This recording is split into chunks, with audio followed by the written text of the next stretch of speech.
Hello everyone and welcome back to my channel. Now, we have all heard the saying that size doesn't matter. In fact, it's something I repeat to myself on a daily basis. But in this case, it really doesn't, because I have been using the Mi 9 SE, which is a smaller version of the Xiaomi flagship, the Mi 9, and I love it. I think it is one of the best phones out this year, especially if you don't want to spend a lot of money on a smartphone, and it will do pretty much anything that a flagship smartphone can do. I will admit that it's not absolutely perfect, and I will go into why later, but this is now my main phone. It has replaced my Poco phone, which I was using before, which is another cheap phone to be fair. So this is my review of the Mi 9 SE. Let's get going.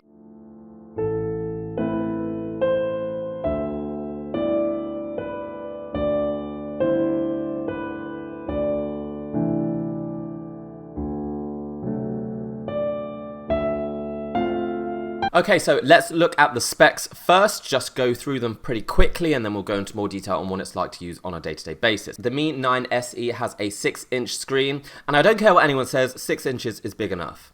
It's got a Super AMOLED display, which means it's very, very clear, a very high resolution of 1080 by 2340, and a fairly high pixels per inch of 432. It's got 4 cameras in total, 3 at the back, 1 at the front. The main cameras here at the back are 48 megapixels, 8 megapixels, and 13 megapixels. One is a main sensor, one is a telephoto lens, and one is a wide-angle lens. The front-facing camera has a resolution of 20 megapixels, obviously not as advanced, but pretty good for taking selfies. That's pretty much all you want it to do. It runs on a Snapdragon 712 processor with 6 gigabytes of RAM. It's got GPS, NFC, haven't had that in a while, Bluetooth, USB-C, and 4G. And it comes with non-expandable memory of either 64 gigabytes or 128 gigabytes. Now, first things first, let's look at the design of the phone, because I personally think it's awesome. I do not like huge phones anymore.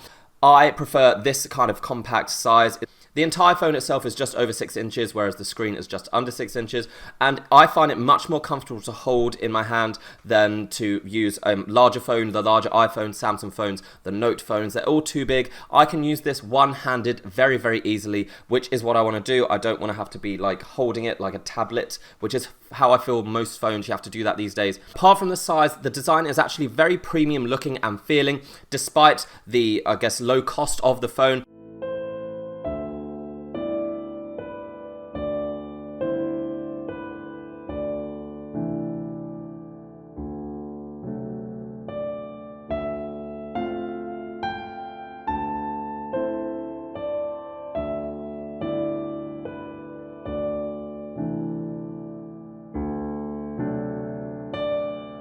It's made entirely out of glass and metal, there's no plastic. The rear features this reflective glass, which you can see here. It's completely reflective. In fact, one of the good things about this is that you can kind of use it as a mirror. So even if you want to take a selfie with these front-facing cameras, which is obviously going to produce a better image, you can use the rear reflective screen to see yourself, to see what you look like and see if you're pointing in the right direction. I really like the bright blue color. I just think it looks really cool, but it also comes in black if you want to be slightly more subtle about your phone. As you can see, it features just a teardrop notch, which doesn't really interfere too much with the screen, but yeah, I think this teardrop notch, while some phones are getting rid of the notch altogether with some like ones that stick out from the top, but this is fine and it is very small, doesn't really interfere with the screen at all. One of the only issues I have with the design of the phone is the fact that the rear cameras here, the rear lenses, do kind of stick out very slightly. I'm not sure if you can see it there, and it does kind of worry me that maybe if I drop it or put it down on a table or a flat surface too aggressively, it might damage the lenses, but that hasn't happened so far. Maybe I'm just being a bit cautious.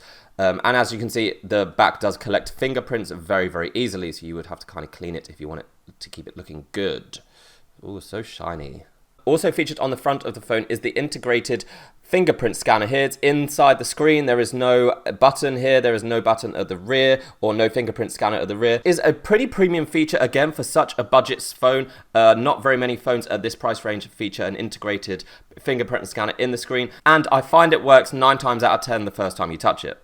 So at the end of the day, the Mi 9 SE looks more expensive than it is. I find it very comfortable to use. I really like the look of it. I have no issue with the design. In fact, I think the design of this phone is probably one of its best features. But let's take a closer look at this screen, because that is also a pretty premium feature for a cheap phone, to have a Super AMOLED display. Compared to other phones at this price range, the screen is better. I mean, I don't know of very many other phones this size and this price that have Super AMOLED screens. Even the Apple's iPhone XS can only offer slightly higher resolution and pixel per inch count than this, and it's literally like 2 or 3 times the price. So design good, screen good. What about cameras?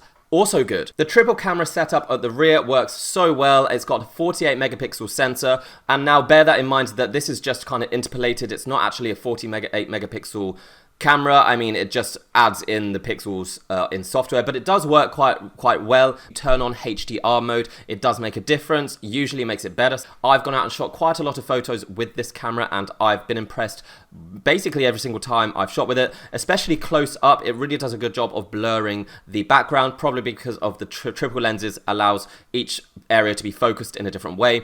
I'm really impressed with all 3 cameras. I think the only detail that I should mention is that there's no image stabilization for a few of the lenses, depending on what mode you use, so do try and keep the camera still. Also, shooting at night, shooting in low light isn't the best, but again, I would not expect so much from a phone that is this cheap, and basically no phone is that good at shooting low light, just because the limitations of such small sensors. So I mean, I've shown you plenty of pictures. As I've been talking, you can make your own decision, but I think the photos are really colorful, very bright, very dynamic, quite detailed, even cropped in, they work well. The only issue is that may not work quite well in lower light conditions. Now, the front-facing camera is more basic, like I said. It's 20 megapixels though, so I mean, if you're just going to use it to take selfies, there'll be a lot of detail there, and again, you can crop in. For me, taking selfies is not like a hourly activity that I do, so this is fine for me. So the SE is no slouch when it comes to shooting photos, but it also does a pretty good job at shooting video as well. There are a lot of options. You can shoot 4K, 1080p. The 4K obviously looks best. It looks very, very sharp, very detailed, as you expect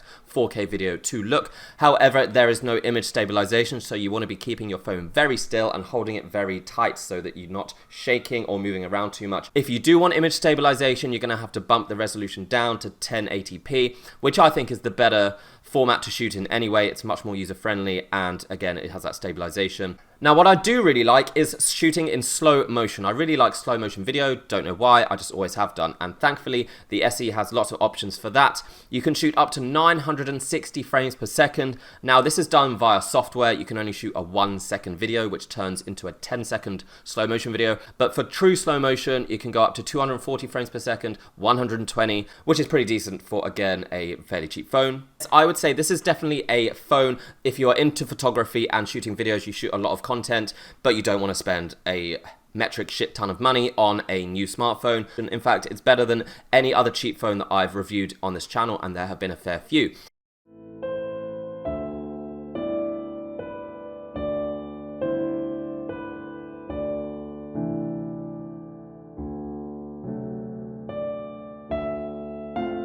Now, if you are into gaming, you may think that the small screen, the small size of this phone kind would limit your experience. Maybe it wouldn't be as good for gaming. Maybe you'd want to get a phone with a larger screen. Now, there is some truth in that. I do think some games work better on a bigger screen, especially if there are some intricate controls. So I understand if you would want a larger screen. However, I think this is still a reasonably good gaming device, depending on what game you use. The fact that it has a quite good processor, not the best, but quite good, means that all games run very smoothly. For example, PUBG, I do play this on this phone, and it runs just as smoothly as any other phone that I've used it on. It loads the highest quality settings, so obviously the processor is good enough for that. I played other games on this, like Battleships, I played Asphalt 9, I've played some other smaller games, and I think while it's true that the screen size is smaller than most, it makes up for it by having such a bright, colourful display, making the games look really good, and I think the smaller size is actually sometimes beneficial for playing just one-handed. The Snapdragon 712 processor plus 6GB of RAM is more than enough, I think, to run a average user's phone. Now, I realize I'm very much singing the praises of this phone. It sounds like the perfect device. I'm not trying to sell it to you. I'm really not. I'm not been paid to do this by Xiaomi or anything. I just do really like this phone, but it is not perfect. So let me tell you why it's not perfect. Number one, it does not have a, what's it called? Audio jack. It does not have an audio jack. This is the first phone I've ever had that does not have the audio capability, well, the capability to plug in a wired listening device. What are they called? Earphone. What's wrong with me? Earphones. This phone cannot plug in, play with it. You can't use wired earphones with this phone. It has no audio jack. That's what I'm trying to say. So I had to go out and buy some earpods, what are they called? AirDots. That's what they're called. AirDots. They're fine, but I preferred wired headphones. So yeah, that's annoying to me. I really wish it had an audio jack, but it doesn't. You're going to have to use wireless earphones. Also, the battery life, it's average at best. I mean, I've been using this phone sporadically throughout the day today. I woke up, it was on 80% battery. It's only like halfway through the day and it's already on 40, so it's lost about 40% battery in half a day. I have been doing this review and playing games with it and stuff, so slightly over average use. You're going to have to charge it pretty much every night.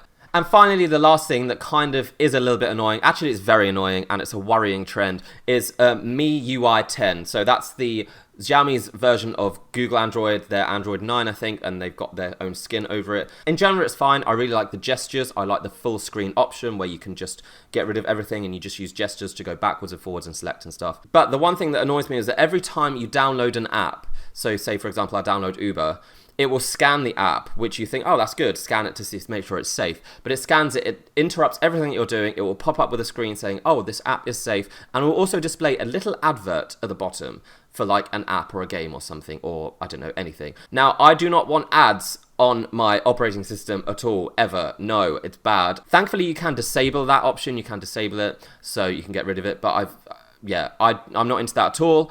Oh yeah, and the last thing actually that I will talk about, and it's a good thing, this is the first phone I've had in a while that has NFC, so I can use it to pay for things. Finally, this is one of the first budget or cheap phones that I've used in the past few years that has come with NFC. So I think that's it, guys. I think I pretty much finished talking about the Mi 9 SE. I don't know what you think, but I do really like this phone. And it has a lot of features that you would usually only find on phones that are $100 or $150 more expensive. I think Xiaomi's becoming my favorite company now because they do create generally quality products at fairly low prices, and I'm not being paid to say that. They have not sent me this phone. I am just a fan of this phone and I think it will become my main phone now. I think this phone will be suitable for someone, again, who doesn't want to spend so much money on a flagship phone but wants most of the flagship features. The issue is that whether you can deal with the smaller screen, the smaller phone, some people won't like that, but I do. You can see in the description a written review of this phone if you want to check that out, if you like to see things written down. Also, for everyone who was so concerned about the length of my hair in the last video, no, I've not got it cut. It's still super, super long, so f*** you. Subscribe and follow me on Instagram, blah, blah, blah, all that stuff. I will see you around. Bye.